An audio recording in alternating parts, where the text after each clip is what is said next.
la migration.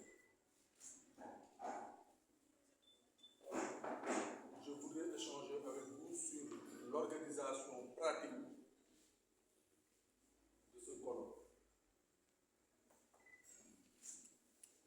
Les tenants, les aboutissants, et particulièrement vous, nos partenaires de la presse, comment les choses vont se passer pour que vous puissiez nous accompagner à la réussite de cette rencontre. Le colloque international sur la migration s'inscrit dans un contexte de crise où la migration constitue aujourd'hui un fléau.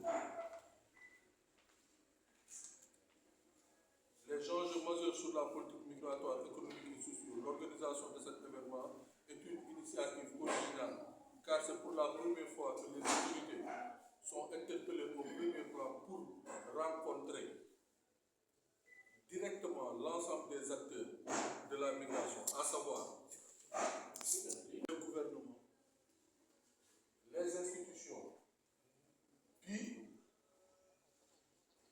multiples, les programmes, les projets, les associations, les bénévoles.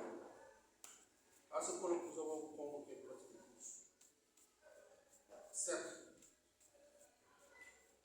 on est inclusif, on peut laisser certains en rade, mais on a voulu dans tous les secteurs concernant la vie de la migration, au moins avoir des représentants.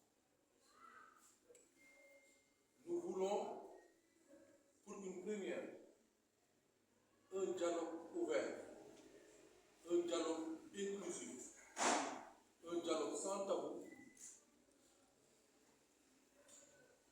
un dialogue dans le temps et sans commande.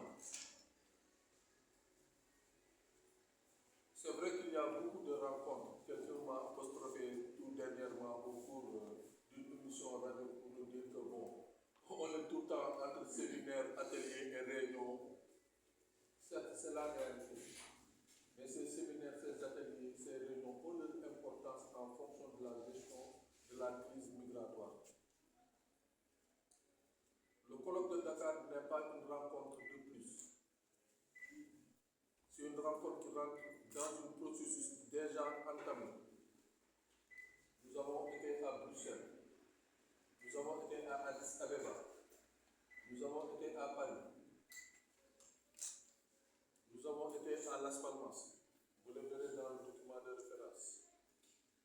Et donc, dans toutes ces rencontres-là, il était important. Dakar aussi, il faut le signaler, que les organisations font le maximum pour réunir, travailler le plus inclusif possible.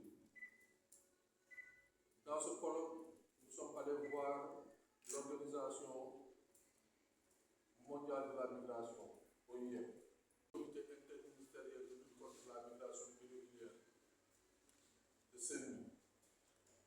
Par ailleurs, je salue le secrétaire permanent du CENI, le contrôleur général Mouroudjan et son équipe, le commissaire Malan Badian, le lieutenant Henri Sis, chef de la division sensibilisation et communication, qui, dès que nous avons présenté le colloque, nous ont encouragés, nous ont accompagnés, et aujourd'hui ce sont des partenaires pour l'organisation de ce colloque.